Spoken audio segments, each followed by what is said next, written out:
Bonjour à toutes et à tous. Alors nous allons parler de cette séance très intéressante du 9 septembre 2025, coincée entre le 8 septembre, à savoir la chute du gouvernement Bayrou, et le 10 septembre, à savoir la journée qui s'appelle Bloquons la France. Journée de grève, de manif, et j'espère pas trop de casse. Ce sera à voir bien évidemment. Tout d'abord, n'oubliez pas de liker et partager cette vidéo et de vous abonner à cette chaîne YouTube. Cette séance est très intéressante, pourquoi? Parce qu'on voit que malgré une séance coincée quand même entre deux événements qui sont pas très positifs pour le pays, ma foi, le CAC 40 a gagné 0,19%. Bon, c'est pas grand-chose, mais ça montre que les marchés financiers ne sont pas en train de déprimer. Voilà. En tous les cas, ils réagissent beaucoup mieux dans l'ensemble qu'ils n'avaient réagi l'année dernière, donc au moment de la dissolution, au moment des hésitations sur le nouveau gouvernement, ensuite sur le gouvernement Barnier, dont tout le monde savait qu'il était bancal, qu'il ne durerait pas, et la chute du gouvernement Barnier, etc. Ce n'est que lorsqu'il y a eu le gouvernement Bayrou, je vous le rappelle, que les marchés se sont mis à monter. Ce gouvernement a inspiré confiance. On pouvait donc craindre que la chute de ce gouvernement nous fasse repartir à la case départ, c'est-à-dire vers les 7000 points. Mais pour le moment, ce n'est pas du tout le cas. Alors, si on voit bien ce qui se passe aujourd'hui sur la bourse de Paris, on voit que les valeurs qui sont liées à la défense, donc un thème que je travaille dans nos portefeuilles depuis un certain temps, la défense, la souveraineté européenne, etc., sont des valeurs qui montent. Leur figure de proue, qui est Thales, que nous n'avons pas en portefeuille, gagne près de 2% aujourd'hui. Mais vous avez des valeurs qui gagnent 4%, 5% dans des plus petites valeurs. Donc ça, c'est intéressant. Vous avez Atos qui gagne plus de 8% aujourd'hui et qui avait déjà grimpé hier. Atos revient quasiment vers ses plus hauts de l'année.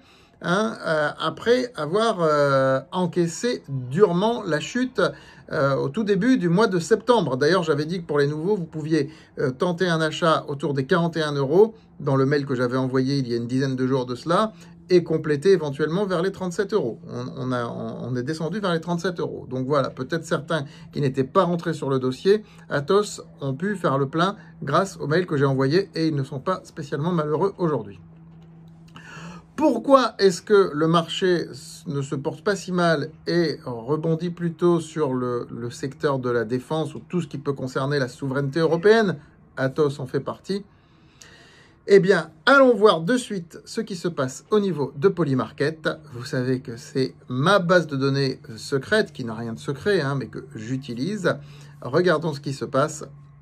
Voilà, les investisseurs internationaux parient à 45% à peu près sur Sébastien Lecornu comme Premier ministre et sur Lombard à 15%. C'est-à-dire que si on prend les deux et qu'on les additionne, on est à peu près à 60% de paris là-dessus. Alors, Lecornu tient la corde actuellement, puisque c'est un disciple vraiment macroniste, c'est un macroniste de la première heure. Et si Macron le met à Matignon, ce qui est complètement à l'encontre de ce qui se passe, je veux dire, de la censure du gouvernement Bayrou, des députés de gauche qui s'excitent, etc., le signal serait clair, ce serait qu'il veut reprendre vraiment le contrôle de A à Z sur la politique du pays. Eh bien, les marchés apprécient ça. Oui, les marchés apprécient. Pourquoi? Lecornu, il fait quoi depuis 8 ans? Ministre des Armées. Donc, une fois qu'il sera à la tête du gouvernement, il est évident qu'il ne va pas abandonner les armées. D'autant plus qu'il y a tout un programme de redéploiement militaire de la France qui a été envisagé. Donc, il est clair que si c'est Lecornu ou même Lombard qui est pronostiqué à 15%, tout cela ne va pas changer. Lombard est le ministre de l'économie du gouvernement sortant. C'est lui qui a négocié le rachat des activités d'Atos. Ça ne va pas changer. D'ailleurs, Lecornu, Premier ministre, et Lombard, ministre de l'économie, est quelque chose de probable. Bref, il n'y a plus Bayrou, mais on reprend les mêmes et on recommence. Et c'est ce qu'a envie de faire Macron. Alors, ce n'est pas très, on va dire, démocratique, j'en conviens. En même temps, la Constitution le lui permet complètement, mais ça rassure les marchés financiers. Et ici, c'est ce qui va nous préoccuper. Ça rassure les marchés financiers. Le cornu à la tête du gouvernement, ce serait un élément rassurant pour les marchés financiers. Combien de temps? Ça, on n'en sait rien. Et après, voilà, ce qui se passe, c'est que les socialistes ne vont pas forcément tout de suite censurer. Les socialistes jouent le jeu démocratique et les républicains aussi. Donc ces partis-là, je veux dire, ils vont donner au nouveau gouvernement une probable bouffée d'oxygène de quelques mois. Voilà. Donc ça voudra dire que pendant ces quelques mois, les marchés financiers vont reprendre leur cours normal, si tel est le cas. Donc ça voudra dire aussi que l'épisode politique serait terminé. Hein. Donc on va attendre la nomination exacte du gouvernement. Ça voudrait dire, si je vais plus loin, qu'on pourrait réinvestir sur les valeurs françaises. Donc je vais attendre la nomination du gouvernement. On va attendre aussi de voir ce qui va se passer demain, si on ne va pas rentrer dans une phase sociale type gilet jaune. Ça semble improbable à beaucoup de gens, mais bon, tant que c'est pas fait, on verra. Hein, on attend et puis on verra. Et bien sûr, nous aviserons.